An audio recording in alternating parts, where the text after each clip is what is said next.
അനന്തമായ ആകാശത്തിന്റെ നിഗൂഢതകളിലേക്ക് മിഴിതുറക്കുന്ന ഓരോ മനുഷ്യനും സ്വപ്നം കാണുന്ന ഒന്നാണ് നക്ഷത്രങ്ങൾക്കിടയിലൂടെയുള്ള സഞ്ചാരം. എന്നാൽ ആ സ്വപ്നത്തെ തൻ്റെ ജീവിതമാക്കി മാറ്റുകയും ലോകമെമ്പാടുമുള്ള ദശലക്ഷക്കണക്കിന് പെൺകുട്ടികൾക്ക് ആ വിശ്വാസത്തിൻ്റെ കരുത്തുറ്റ പാഠങ്ങൾ പകരുകയും ചെയ്ത വ്യക്തിത്വമാണ് സുനിത വില്യംസ്. നാസയുടെ ചരിത്രത്തിലെ ഏറ്റവും തിളക്കമുള്ള അധ്യായങ്ങളിലൊന്ന് എഴുതച്ചേർക്കപ്പെട്ട സുനിത 27 വർഷത്തെ ഐതിഹാസികമായ സേവനത്തിന് ശേഷം വിരമിക്കുമ്പോൾ അത് കേവലം ഒരു ഉദ്യോഗസ്ഥയുടെ പടിയിറക്കമല്ല, മറിച്ച് ബഹിരാകാശ ഗവേഷണ ചരിത്രത്തിലെ ഒരു യുഗത്തിൻ്റെ പരിസമാപ്തിയാണ്. 8 ദിവസത്തെ ദൗത്യത്തിനായി പുറപ്പെട്ട് 9 മാസത്തിലേറെ ബഹിരാകാശ നിലയത്തിൽ ചെലവഴിക്കേണ്ടി വന്ന അസാധാരണമായ സാഹചര്യത്തെ പോലും പുഞ്ചിരിയോടെ നേരിട്ട സുനിത തൻ്റെ പോരാട്ട വീര്യം കൊണ്ടാണ് ലോകത്തിൻ്റെ ആദരവ് ഏറ്റുവാങ്ങുന്നത്. ഗുജറാത്തിലെ പെർസാനയിൽ നിന്നും അമേരിക്കയിലേക്ക് കുടിയേറിയ ദീപക് പാണ്ഡെയുടെയും സ്ലൊവേറിയൻ വംശജയായ ബോണി പാണ്ഡെയുടെയും മകളായി ജനിച്ച സുനിതയുടെ വളർച്ച പോരാട്ടങ്ങളുടെയും നിശ്ചയദാർഢ്യത്തിൻ്റെയും കഥയാണ്. ഒരു നാവികസേന പൈലറ്റിൽ നിന്നും ബഹിരാകാശ യാത്രികയിലേക്കുള്ള അവരുടെ മാറ്റം യാദൃശ്ചികമായിരുന്നില്ല. കഠിനാധ്വാനവും കൃത്യമായ ലക്ഷ്യബോധവും അവരെ നാസയുടെ ഉന്നതങ്ങളിലെത്തിച്ചു. 1998 നാസയുടെ ബഹിരാകാശ യാത്രികരുടെ സംഘത്തിലേക്ക് തെരഞ്ഞെടുക്കപ്പെട്ടപ്പോൾ മുതൽ സുനിത തൻ്റെ ഓരോ ചുവടിലും ചരിത്രം കുറിക്കുകയായിരുന്നു. 3 പ്രധാന ബഹിരാകാശ ദൗത്യങ്ങളിലായി 608 ദിവസങ്ങൾ അവർ ഭൂമിക്ക് പുറത്ത് ചെലവഴിച്ചു. ഇത് ഏതൊരു നാസ യാത്രികനും സ്വപ്നം കാണാൻ മാത്രം കഴിയുന്ന ഒരു നേട്ടമാണ്. സുനിത വില്യംസിൻ്റെ ബഹിരാകാശ ജീവിതത്തെ വിശകലനം ചെയ്യുമ്പോൾ ഏറ്റവും ശ്രദ്ധേയമായത് അവരുടെ 9 ബഹിരാകാശ നടത്തങ്ങളാണ്, അതായത് സ്പേസ് വാക്സ്. ആകെ 62 മണിക്കൂറും 6 മിനിറ്റും ദൈർഘ്യമുള്ള ഈ നടത്തങ്ങൾ ഒരു വനിതാ ബഹിരാകാശ യാത്രികയെ സംബന്ധിച്ചിടത്തോളം റെക്കോർഡ് നേട്ടമാണ്. ശൂന്യതയിൽ ജീവൻ നിലനിർത്തുന്ന സുരക്ഷാ കവചങ്ങൾക്കുള്ളിൽ നിന്ന് നടത്തുന്ന ഓരോ നീക്കവും അതീവ ജാഗ്രത ആവശ്യപ്പെടുന്ന ഒന്നാണ്. സാങ്കേതികമായ അറിവിനേക്കാൾ ഉപരിയായി മാനസികമായ കരുത്തും ശാരീരിക ക്ഷമതയും ഒത്തുചേരുമ്പോൾ മാത്രമേ ഇത്തരം ദൗത്യങ്ങൾ വിജയകരമായി പൂർത്തിയാക്കാൻ കഴിയൂ. ബഹിരാകാശത്ത് വെച്ച് ഒരു മാരത്തൺ ഓടിയ ആദ്യ വ്യക്തി എന്ന ഖ്യാതിയും സുനിതയ്ക്കൊപ്പമുണ്ട്. ബോസ്റ്റൺ മാരത്തണിന് സമാനമായി അന്താരാഷ്ട്ര ബഹിരാകാശ നിലയത്തിലെ ട്രെഡ്മില്ലിൽ ഓടിയ സുനിത തൻ്റെ പ്രൊഫഷണൽ മികവിനൊപ്പം വ്യക്തിപരമായ താൽപ്പര്യങ്ങളെയും എങ്ങനെ കൂട്ടിയിണക്കാം എന്ന് ലോകത്തിന് കാണിച്ചു കൊടുത്തു. സുനിതയുടെ ഓരോ ദൗത്യവും ബഹിരാകാശ ഗവേഷണ രംഗത്ത് വലിയ മാറ്റങ്ങൾക്കാണ് വഴിവെച്ചത്. 2006 ഡിസ്കവറി വിക്ഷേപണത്തിലൂടെ ആരംഭിച്ച അവരുടെ യാത്ര പിന്നീട് 2012 ബഹിരാകാശ നിലയത്തിൻ്റെ കമാൻഡർ പദവിയിലേക്കും ഒടുവിൽ 2024 ബോയിങ് സ്റ്റാർലൈനറിൻ്റെ പരീക്ഷണ പറക്കലിലേക്കും എത്തി നിൽക്കുന്നു. 2024 8 ദിവസത്തെ ദൗത്യത്തിനായി പോയ അവർക്ക് സാങ്കേതിക തകരാറുകൾ മൂലം അവിടെ തുടരേണ്ടി വന്നത് പലരിലും ആശങ്കയുണ്ടാക്കിയെങ്കിലും സുനിത അത് ആഘോഷമാക്കുകയാണ് ചെയ്തത്. ബഹിരാകാശ നിലയത്തെ സ്വന്തം വീട് പോലെ കാണുന്ന അവർക്ക് അവിടുത്തെ ജീവിതം അന്യമായിരുന്നില്ല.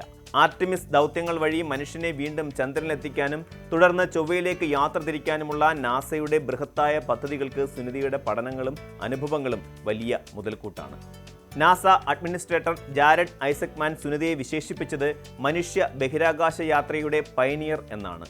വെറുമൊരു സഞ്ചാരി എന്നതിലുപരി വരും തലമുറയ്ക്കുള്ള പാത വെട്ടിത്തുറന്ന നേതൃത്വമാണ് സുനിതയുടേത്. രാജ്യാന്തര ബഹിരാകാശ നിലയത്തിലെ ശാസ്ത്രീയ പരീക്ഷണങ്ങൾ ഏകോപിപ്പിക്കുന്നതിലും അവിടെ ഉണ്ടാകുന്ന പ്രതിസന്ധികൾ പരിഹരിക്കുന്നതിലും അവർ കാട്ടിയ മികവ് നിസ്തുലമാണ്. വാണിജ്യ അടിസ്ഥാനത്തിലുള്ള ബഹിരാകാശ യാത്രകൾക്കും സ്വകാര്യ ഏജൻസികളുടെ പങ്കാളിത്തത്തിനും വലിയ പ്രാധാന്യം ലഭിക്കുന്ന ഈ കാലഘട്ടത്തിൽ സ്റ്റാർലൈനർ ദൗത്യത്തിൽ സുനിത വഹിച്ച പങ്ക് വളരെ വലുതാണ്. പുതിയ സാങ്കേതിക വിദ്യകൾ പരീക്ഷിക്കുമ്പോൾ ഉണ്ടായേക്കാവുന്ന അപകട സാധ്യതകളെ തിരിച്ചറിയാനും അവയെ അതിജീവിക്കാനുമുള്ള വഴികൾ കണ്ടെത്താനും അവരുടെ അനുഭവ സമ്പത്ത് സഹായിച്ചു. ബഹിരാകാശത്ത് കഴിയുമ്പോൾ സുനിത പുലർത്തിയിരുന്ന ലളിതമായ ജീവിത ശൈലിയും ഇന്ത്യയോടുള്ള അവരുടെ ആത്മബന്ധവും എടുത്തു പറയേണ്ടതാണ്.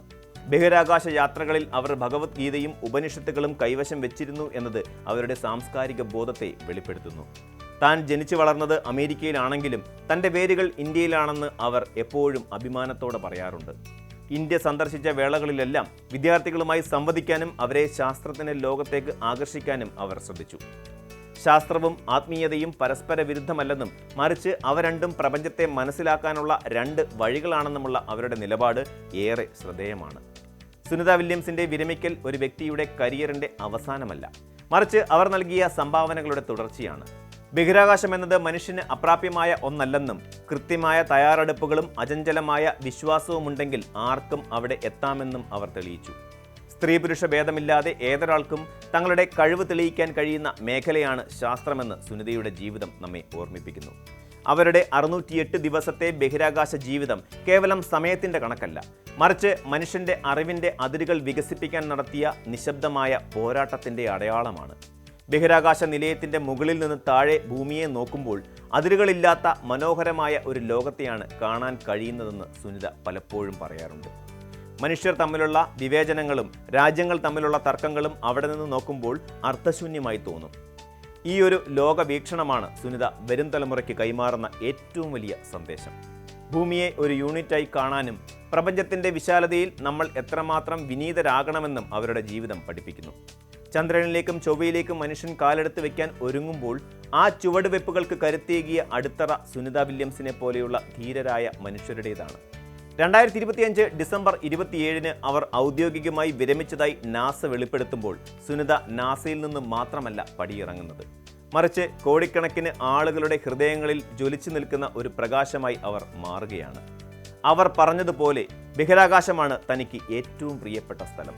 എങ്കിലും ഭൂമിയിൽ തിരിച്ചെത്തി തൻ്റെ അനുഭവങ്ങൾ പങ്കുവെക്കുമ്പോൾ അത് പുതിയൊരു തലമുറയ്ക്ക് സ്വപ്നങ്ങൾ കാണാനുള്ള ഇന്ധനമായി മാറും.